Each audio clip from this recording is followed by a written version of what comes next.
Hi, I'm Tony Todd. Welcome to Throwing Heat. I'm here with my two co-hosts, Dr. Dan Ratner and Ross DeBoss. Today's guest played 12 years of Major League Baseball, three-time All-Star, and now he works for the MLB Network.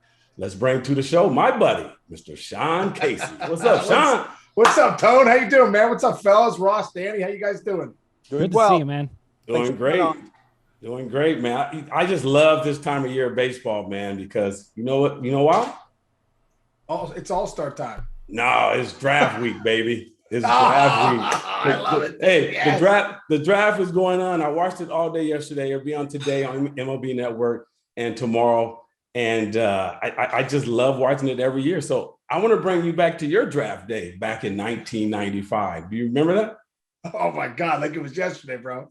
Like it was just. Well, what's funny is watching it on MLB Network now, and it was in Colorado. They're calling these guys up. They're in suits. Like I was in my kitchen. They're like, I answered the phone. Well, first off, this is my draft day story. The draft started, I think, at 1:00. At like 1:02, the phone rings, and I'm like, "Hey, dog, I'm the first pick of the draft. You gotta be, you gotta be kidding me." So next thing you know, I answer the call, and it's my buddy. He's like, this guy Eric Stoll. He's like, "Hey, Case, you want to go to McDonald's get like a quarter pounder?" I'm like, "Dude, it's the draft day, bro. Don't call me. I'll call you after the draft." That was the first call. So it wasn't until an hour later the phone finally rang again, and it was the Cleveland Indians. And I'm like, "Hey, what's going on?" So that was my draft day story. Like these guys are getting like the red carpet treatment. I got a dude calling me to see if I want to go get McDonald's real quick. I got to tell him, "Don't call back, bro. It's draft day." That's hilarious. Hey, at least you know you had friends too, Sean. You were getting Yeah. drafted and you had friends. That's pretty good. Exactly. It was just a win-win situation right there, Dan. You know what I mean? I have friends and I'm getting drafted. Exactly. And So, now, Sean, I'm a Cleveland Indians fan, so Yes. I remember when we drafted you. I was all Oh, excited, and I was sad when we traded you, but we needed Dave Burba, and dude. you're both great players, but Yeah. I'm sorry we let you go. Especially because we didn't win that championship anyway. Well, you know what? It was such a win-win for like because I couldn't have come up with a better organization. Literally, like to this day, thank you God. I am so thankful that I came up with the Cleveland Indians. Mark Shapiro, who I think is the best mind in baseball, who's now the CEO of the Blue Jays. He was running the minor leagues at the time. So like you got to be kidding me. We were getting the stuff back then. I mean, like they were doing things in the minors with the Indians to support players to like develop guys that other organizations weren't doing. So I came up, went to Watertown, New York, then I went to Kinston, then I went to Akron, Buffalo, then the big leagues. But I was very fortunate to get that call up to the big leagues too, because that 97 team, Dan, I think that's one of the greatest teams of all time. I'm not kidding you. Like they were loaded. They just didn't have. I think if they had that one more starter, it would have been a 5-game series instead of 7.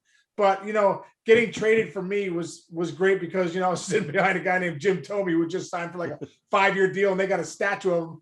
I thought Jimmy had been in the big leagues when I was coming up. I was 23. Jimmy had been in the big leagues like 8 years already. He had like 200 some homers. I thought he was 35. Turns out he was 26.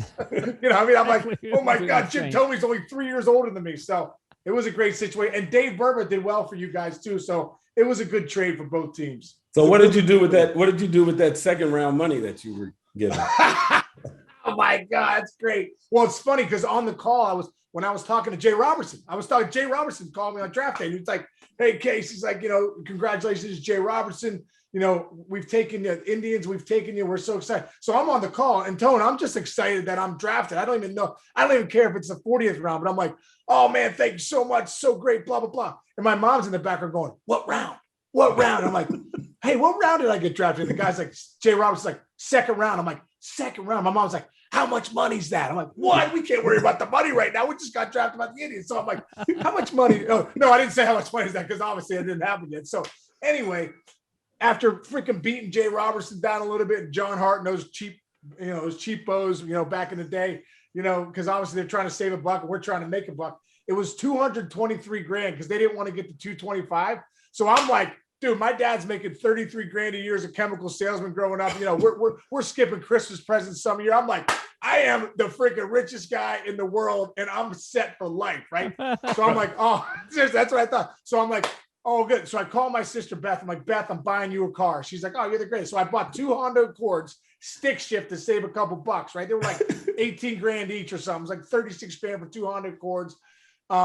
boom, I ended up. Oh, so then my mom drops this ball on me. She's like, Shawnee, she called me Shawnee, New Yorker. Shawnee, listen, we got these student loans for Richmond we got to pay off. I'm like, how much is that? She's like, it's like 65 grand. I'm like, 65 grand. I was like, aren't you and dad going to pay this off? She's like, your father makes 33 grand a year. You're like, we got to pay, you got to pay him off yourself. So I'm like, oh my God. So 65 grand to freaking Richmond.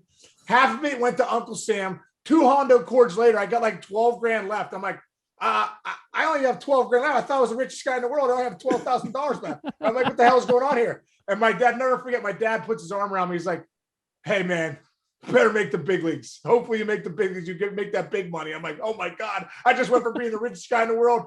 A week later, I have 12 grand in the bank account. I'm grinding my ass off already, Wow, that's family for you. That's family for you.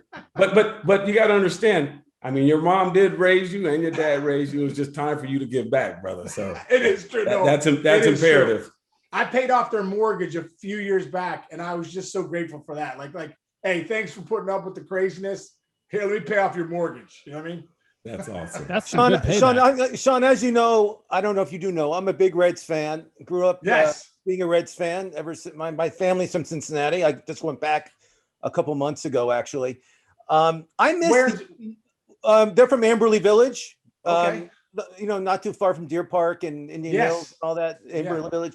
I miss the opening day in Cincinnati. I miss when the Reds were the opening day team every year, and now they killed it. They're not the opening day team anymore. But can you tell me about your first opening day in Cincinnati and how it went for you? Oh my God. Well, first off, Ross, you're right, dude. I can't stand that about Major League Baseball. Like, Cincinnati Red Stockings, 150 years, first team ever. Like, you know how it is. It's a freaking national holiday. Tradition. It was a tradition. Yes. I went to the opening day all the time. Right. Now it doesn't matter. I don't care about opening day anymore because it's not the first game. I know the schools would shut down for the kids.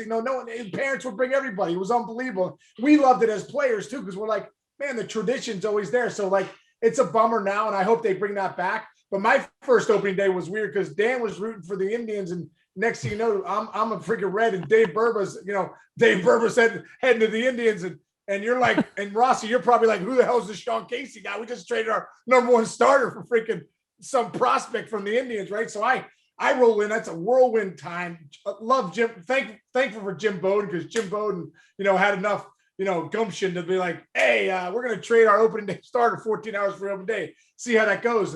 So I come up to Synergy Field, Riverfront or whatever. I walk in the door. I'm nervous as hell because I don't know anybody.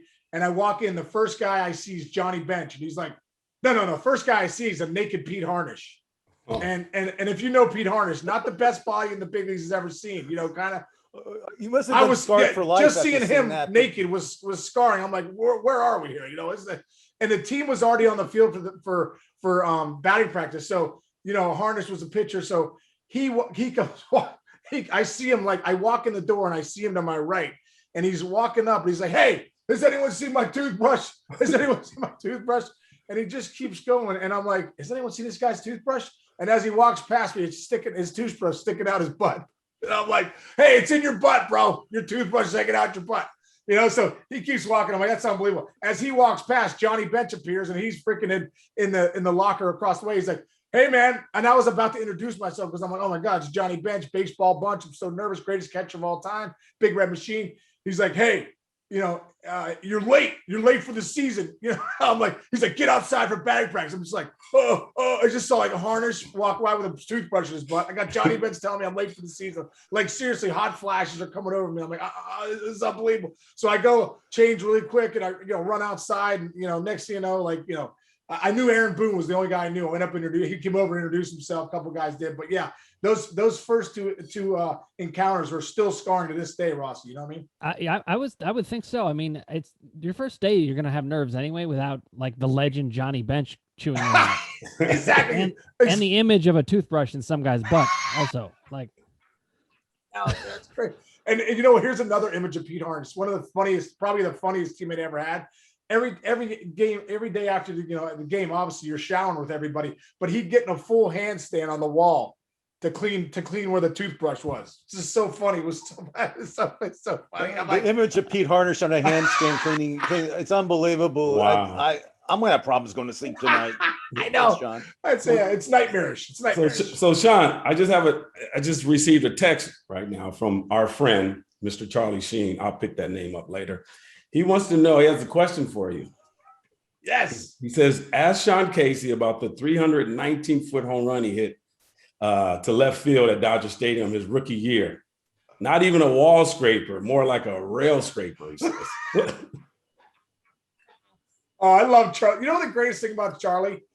Charlie remembers everything. Oh yeah. Like it's unbelievable. Like when I talk to Charlie, I'm like, man, it's unbelievable how like he's locked in, especially to the Reds. You know, I know at least when we were playing, you know, he loved the Reds. And it's funny, I love having conversations with Charlie because I think he brought that up to me. He's like, remember that home run you hit at Dodger Stadium? Just barely went over the wall. And I'm like, man, I had to like recall it. But I'm like, that's so cool that you remember it. Yeah. I can't remember who it was off of, but he's right. I hit it where the wall was just, you know, where it's so low there and left. And I hit it well enough where it just like some guys like beer was up on the thing and just it skimmed the beer and just fell over the wall. But hey, I always say 319, 320 is the same as 580. You know, Otani's hitting 470. That 320 over the wall, it just skimmed over that beer is the same thing. So I'll take it every day. And I'm glad Charlie remembered that, more importantly. Speaking. Now, you also got to play with one of my favorite players, Ken Griffey Jr., and unbelievable player. I still think he's probably one of the best to ever play the game. Can you tell us that scissors story for the group that don't know the story? I love that story. You got to tell the group. I know the story, but Tony has no idea. Dr. Dan Ratner has no idea. But it's such a classic story. Is it? You're talking about the Clippers story, right? The Clippers. Yeah, the Clippers story. Well, first off, Griff's one of the greatest of all time, and you know, for when he was on our team, just a great dude too. Was a great teammate, and you know, I'm kind of like a hairy Irishman. You know what I mean? I just got I've got hair all over my body. I remember looking at my dad when I was like in 6th grade, and it's the first time you start caring about girls and stuff. And my dad goes to he walks across the hall. Maybe it was like we were at family vacation. I'm like, God, is he hairy? That's unbelievable. You know what I mean? But little did I know that was going to be me. And like 6 years later, I was like, I woke up one morning, I was like, wow, I look like Chewbacca. Like I got freaking hair everywhere. It's unbelievable, right? So, you know, you got to tighten it up. You know, I get the clippers, tighten it up, but I'd always get the wall clippers at Rite Aid. You know what I mean? You go to like get the 1999 clippers and you start clipping yourself up. You come out there looking like Freddy Krueger just freaking had a fight with you. Man, why am I all cut up? You're like, well, you got the cheap clippers, but like that's all they got. That's all I had access to at the time. So in like 2000, I think it was 2001, we're in St. Louis. And I think Griff was tightening up his hair or something like that, looking really good. And these clippers, Rossi, were like the Bentley of clippers. I'm like, dude, I didn't even know they had these kind of clippers. What are those things? It's like, oh yeah, I got these, you know, whatever. They were like $700. You know, I'm getting the 1999. These clippers are like, you turn them on, it's like they start purring like a freaking car, like a Bentley. Like you don't even know if it's on. It's like I'm like, man, those are unbelievable. So like at that time, I was about to trim up, and I just didn't want to go through the fight with the wall clippers. So I'm like, hey Griff, I'm like, any chance I can borrow your clippers tonight, real quick, just trim it up a little bit? He's like, no problem, Case. So I'm like, oh, this is great. So I go back to my room that night, boom, get the clippers going. I turn them on. They're like, I'm like, man, these things are unbelievable, right? So the other clippers I have, it takes you, it's a battle because you're fighting yourself, you're cutting yourself, you're bleeding, and you know it's taken every bit of like 30 minutes to get your body, you know, done. Next thing you know, I turn these things on, they start ripping. I'm just like, vroom, vroom, vroom, vroom, vroom. Like literally 3 minutes later, I'm going down the back. I think I had a teammate help me. I'm like, I like another hairy teammate. I think like Ryan Dempster came over. I was like, Demp, can you get my back? I'll get yours. I was like, we got Griff's clippers. He's like, yeah, no problem. He starts hitting them. About 5 minutes later, I look like freaking Tony Atlas. I'm jacked. I'm like, this is unbelievable.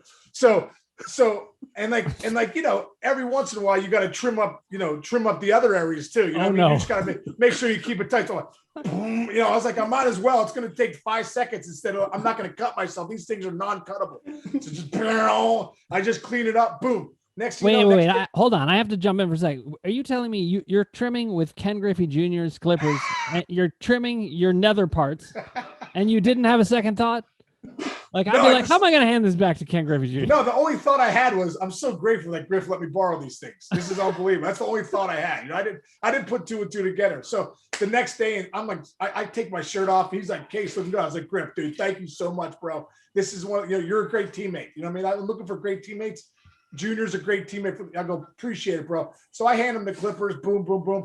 Well, I go to put on my undershorts, get ready for go out for batting practice. I pull them off, and I'm just like, I'm bare as a baby, a newborn baby. I'm like, no, I'm not taking. And he's back. He goes, Case. He goes, did you use these everywhere? And I go, yeah, I did.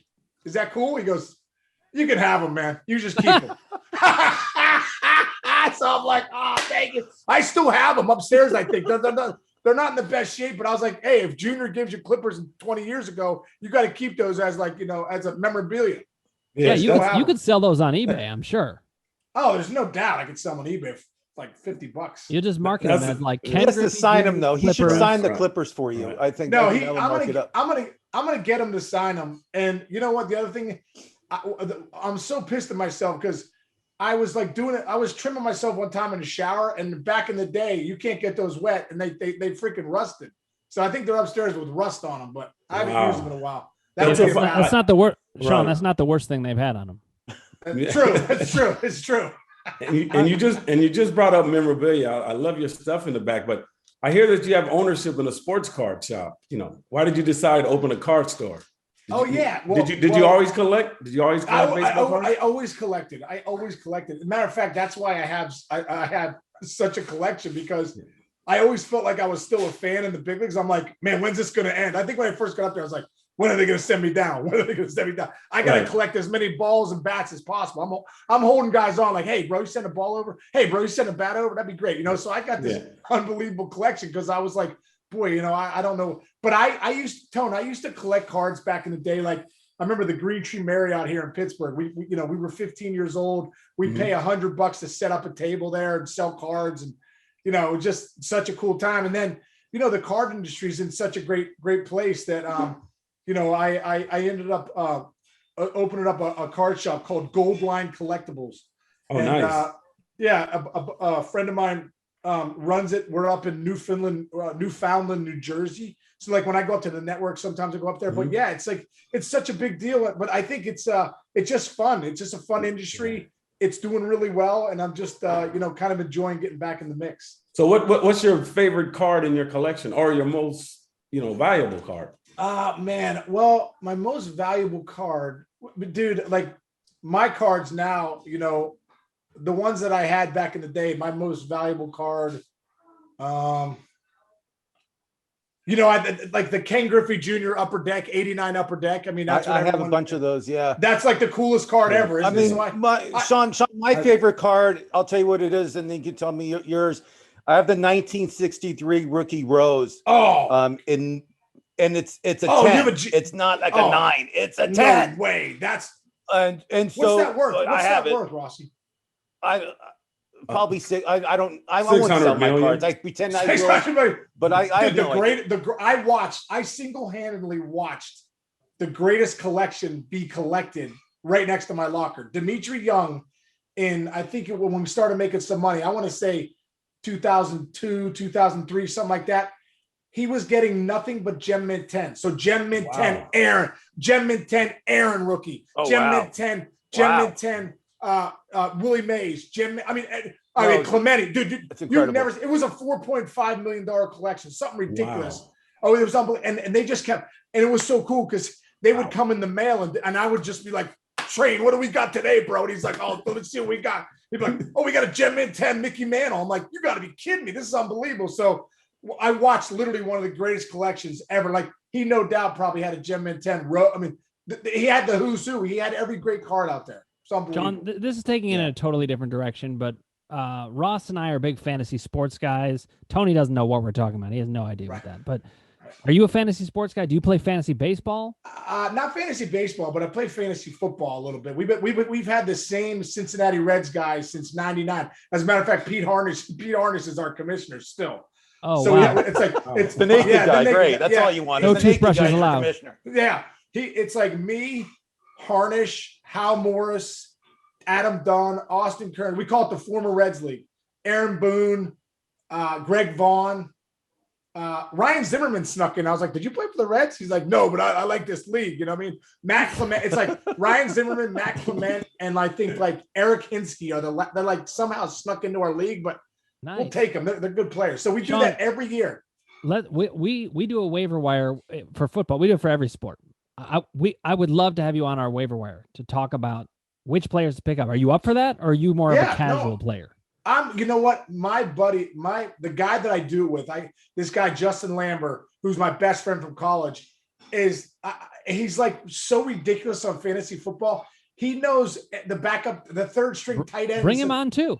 He would be unbelievable. So if I came on, I'd have Justin right next to me because he's the guy that it's unbelievable. Here's what we'll do: you bring him on, and then when we ask you a question, you just have him whisper in your ear, and then you tell him what he said. Like perfect. Steve Martin back. Hey, you were known as you're known as the mayor. I mean, because you're such a nice guy. And I play softball. I do the same thing when players come to first base. I always talk to them. I'm like the mayor junior in softball. I want to call myself that, Tony. Remember that. But I want to ask you. You actually got in a fight one time in a game, and I want you to tell the guys what happened and how it worked out. I got in a couple fights. Which one are you talking about? When I was with the Reds?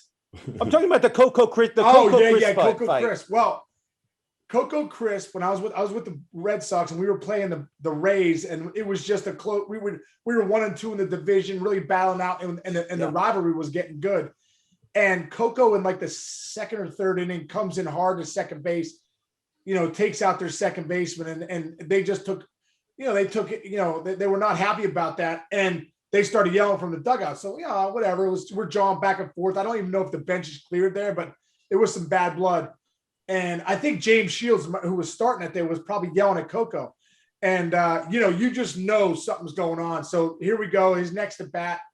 I was, as a matter of fact, I was like, hey, guys, get ready. Get on the top step because we're probably going. So we're up.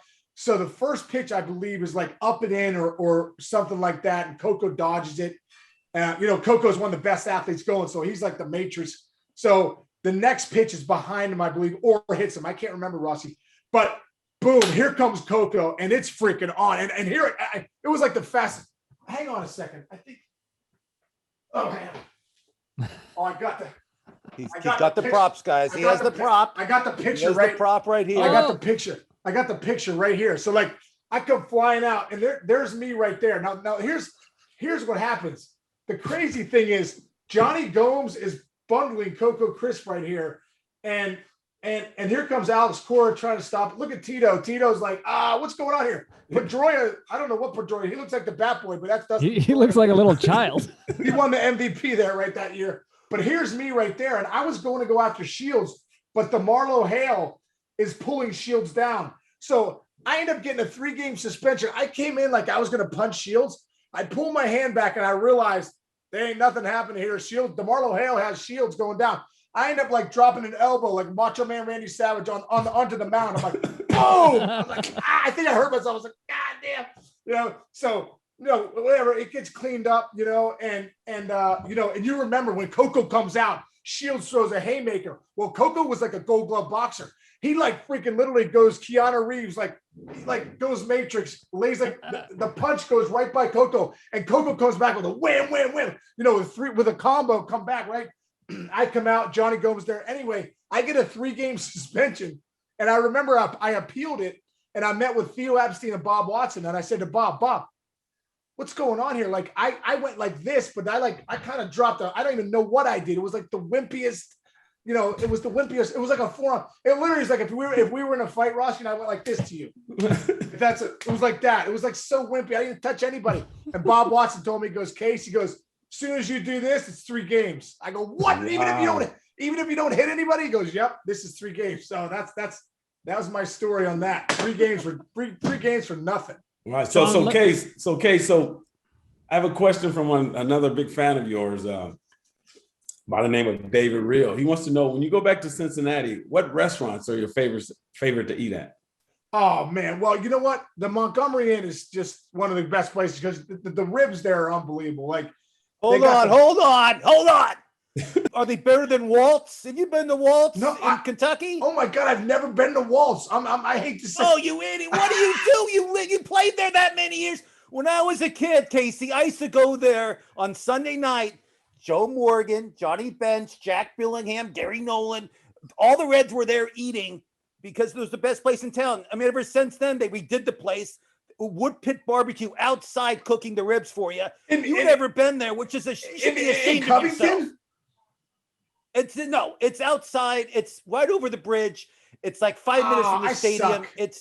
It's more like it's like Newport. I gotta get over there. I gotta get over to Waltz. I mean, what are you doing? No, I'm gonna go. No, go to Waltz. Mention Ross the boss.